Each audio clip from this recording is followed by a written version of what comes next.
Perkenalkan, nama lengkap saya Ignatius Narasukun, NIM 2019-310043.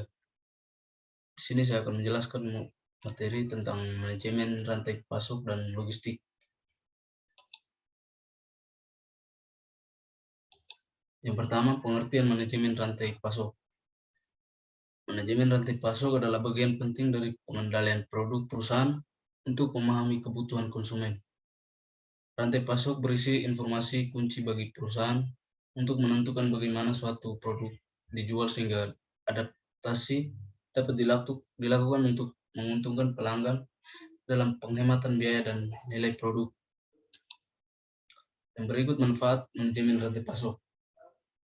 Ada beberapa manfaat manajemen rantai pasok, yaitu yang pertama, mendapatkan kepuasan pelanggan.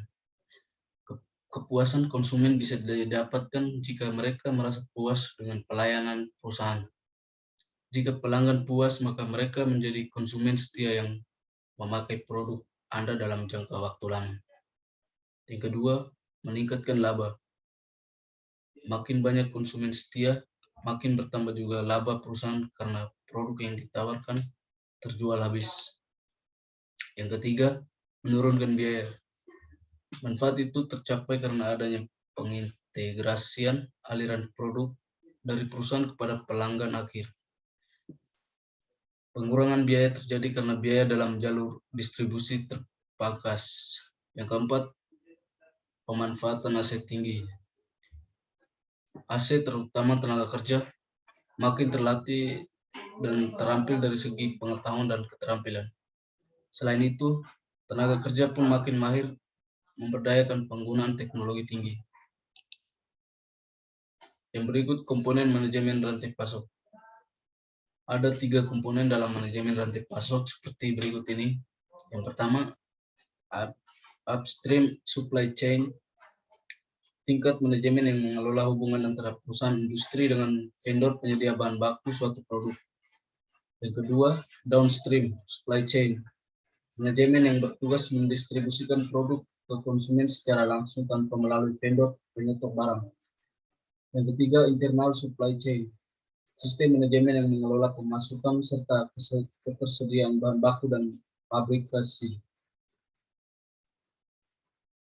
Berikut fungsi dalam bisnis.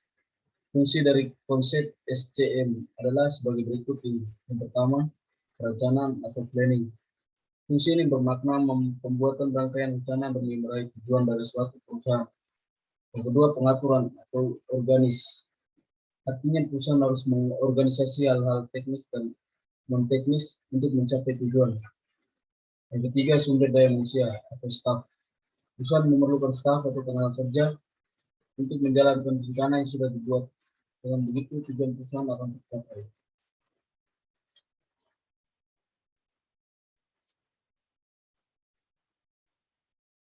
Yang ketiga, instruksi atau directing. Perusahaan menghadirkan pedoman atau instruksi yang ditaati oleh semua staf yang berperan mewujudkan rencana atau tujuan suatu bisnis. Berikut pengawasan atau controlling. Fungsi pengawasan untuk memastikan bahwa standar operasional dan instruksi yang diberikan selaras dengan tujuan dan rencana perusahaan. Harapannya proses produksi berlangsung secara maksimal. Dan berikut contoh kasus dalam pengelolaan rantai pasokan. Contoh pada kedai kopi. Rantai pasokan untuk kedai kopi kemungkinan tidak terlalu rumit dari rantai pasok produk kelontong, terutama jika mereka menangkap jumlah produk yang jauh lebih sedikit. Rantai pasokan kedai kopi mencakup pengelolaan langkah-langkah dari panen hingga cangkir. Biji kopi dipanen untuk diproduksi. Manajer mengawasi kualitas dan jenis biji kopi yang dipanen. Biji kopi dikirim untuk dipanggang, dibuat, dan dikemas. Manajer pasokan menentukan bagaimana proses ini berlangsung. Biji kopi disiapkan, baik di roaster, pusat, atau lokal. Manajer rantai pasokan mendistribusikan biji kopi untuk memaksimalkan kesegaran dan rasa dan persentase perjalanan ke toko.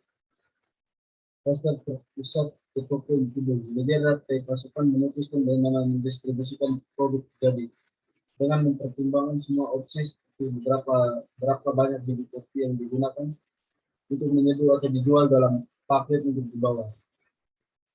Sekian dan terima kasih.